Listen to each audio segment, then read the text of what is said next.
आज से 34 वर्ष 25 दिन पहले के दिन ले जाना चाहूँगा। तारीख थी 7 अगस्त 1990। उस दिन आदरणीय लालू प्रसाद जी की अगुवाई में मैं कहूँगा मंडल कमीशन लागू हुआ था इस देश में। जिस दिन मंडल कमीशन लागू हुआ उसके बाद इस देश का और प्रदेश का क्या माहौल था। मंडल कमीशन लागू होने के बाद लोगों ने किस तरह की बातें की। लोग आग लगा रहे थे, आपको गाली दे रहे थे, आपको आपका मजाक बना रहे थे, आपको जोकर बता रहे थे, गवाला बता रहे थे, गवार बता रहे थे। लेकिन आपके नेता की दूरदर्शिता को देखिए आप।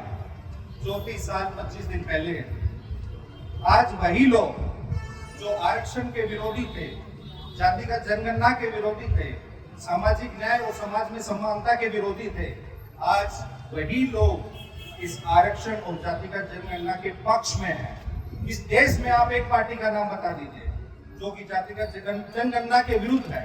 कोई भी सार्वजनिक रूप से आरक्षण की मांग को और जातिगत जनगणना की मांग का विरोध नहीं कर सकता। ये आपके नेता ने आपको दिया है, समाज को दिया है। आज जैसे मैंने कहा हर कोई जातिगत जनगणना की बात कर रहा है। भारतीय जनता पार्टी ने जब नेता प्रतिपक्ष श्री तेजस्वी यादव जी 2018 में भी 19 में भी नेता विरोधी दल थे, इन्होंने मांग रखी बिहार विधानसभा में, बीजेपी को उसका समर्थन करना पड़ा। और अभी भी हम चुनौती दे रहे हैं भारतीय जनता पार्टी को और उनकी सरकार को। बिहार में और केंद्र में उनकी सरकार है, या तो इस आरक्षण 65% जो आरक्षण बढ़ाया है इसको आप 9वीं अनुसूची में डालिए, या फिर आप स्पष्ट रूप से कहिए कि हम इसको नहीं डाल सकते, या फिर आप देश भर में आप जातिगत जनगणना करवाइए। 2021 में जनगणना हर 10 वर्ष बाद जनगणना होना होता है, लेकिन 4 वर्ष ज्यादा हो गया। 2021 में होना था, 2024 खत्म होने को है, इन्होंने नहीं कराई है। और ये हमारी मांग है कि आपको जातिगत जनगणना कराना होगा और राष्ट्रीय जनता दल और हमारे नेता इसे कराकर रहेंगे। साथियों, 1996-97 में जब संयुक्त मोर्चा की सरकार थी नई दिल्ली में, जनता दल के राष्ट्रीय अध्यक्ष हमारे वर्तमान राष्ट्रीय अध्यक्ष श्री लालू प्रसाद जी होते थे। 3 राज्यों में जनता दल, उस वक्त जनता दल के मुख्यमंत्री थे, प्रधानमंत्री जनता दल के थे श्री एच डी देवगौड़ा जी। लालू प्रसाद जी की पहल पर उस वक्त देवगौड़ा कैबिनेट में प्रस्ताव पास किया कि 2001 की जनगणना में जातिगत जनगणना होगी। दुर्भाग्य से 1998 में सरकार चली गई, भारतीय जनता पार्टी की सरकार आई 1998 से लेकर 2004 तक। उसी दरमियान 2001 में जो हर 10 वर्ष के बाद जनगणना होती है वो हुई। वाजपेयी सरकार ने उस निर्णय को पलट दिया क्योंकि ये लोग आरक्षण और जातिगत जनगणना के विरोधी हैं।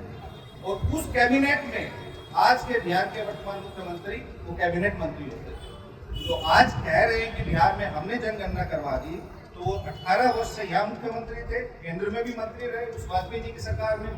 दुर्भाग्य से जब लालू जी केंद्र में मंत्री थे 2004 से 2009, तो उस वक्त 2001 की जनगणना हो चुकी थी, फिर 2011 में जनगणना होनी थी। तो उन्हीं के प्रयास से 2010 में उन्होंने संसद को कई दिनों तक ठप किया और तत्कालीन यूपीए सरकार का बाहर से समर्थन था, लेकिन उस सरकार को मजबूर किया।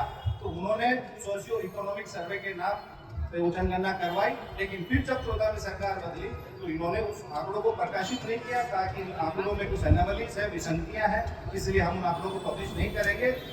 हालांकि तो लालू प्रसाद जी की पहल पे ही 5,000 करोड़ रुपए लगा केंद्र सरकार का सोशियो इकोनॉमिक सर्वे कराने का, लेकिन इन्होंने उस डेटा को पब्लिश नहीं किया।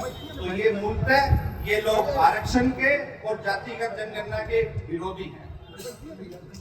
और ये लालू जी की वैचारिक विरासत है हम लोगों के पास में, और यही उनकी वैचारिक विरासत हमारी सियासत है। तो इसलिए गांव-गांव में जाके मैं सभी कर्मठ कार्यकर्ताओं से अपील करूंगा, निवेदन करूंगा कि सब लोगों को गांव में, देहात में समझाइए कि जातिगत जनगणना के क्या फायदे हैं और ये जो आरक्षण की सीमा बढ़ाई उससे आपको क्या फायदा होगा।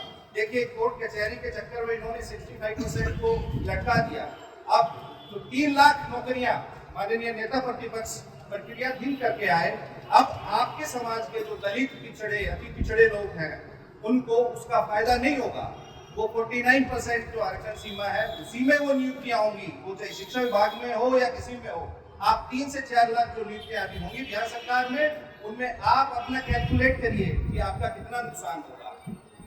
इसलिए ये लोग नहीं कर रहे हैं, इसको आपको समाज में जाके बताना होगा। तो मैं ज्यादा तो नहीं कहूंगा। जातिगत जनगणना में ये जीव जंतु पशु पक्षी को गिनेंगे लेकिन मनुष्य को नहीं गिनेंगे। ये शोषण करेंगे जाति के नाम पे लेकिन जाति नहीं गिनेंगे। ये उत्पीड़न करेंगे जाति के नाम पे लेकिन जाति नहीं गिनेंगे।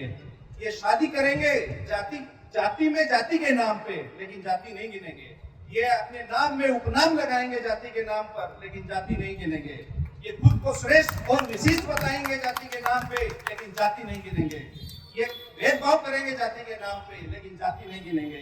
ये सामाजिक तिरस्कार करेंगे आपका जाति के नाम पे लेकिन जाति नहीं गिनेंगे। ये मंदिर में प्रवेश करेंगे और कराएंगे जाति के नाम पे लेकिन जाति नहीं गिनेंगे। ये किसी को पवित्र बनाएंगे जाति के नाम पे लेकिन जाति नहीं गिनेंगे। ये छुआछूत करेंगे जाति के नाम पे लेकिन जाति नहीं गिनेंगे। ये आपसे सफाई कराएंगे, सीवर साफ कराएंगे जाति के नाम पे लेकिन जाति नहीं गिनेंगे।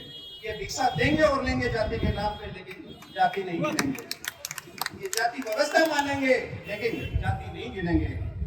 संसाधनों पे कुंडली मार के बैठेंगे जाति के नाम पे लेकिन जाति नहीं गिनेंगे।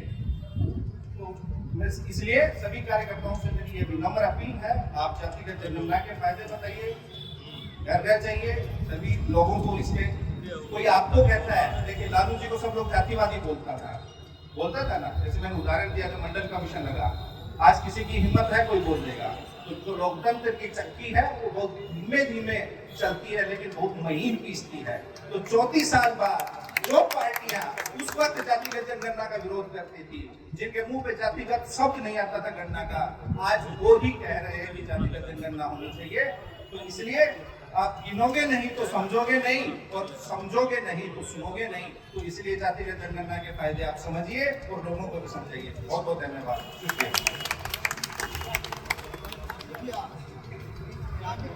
ये बहुत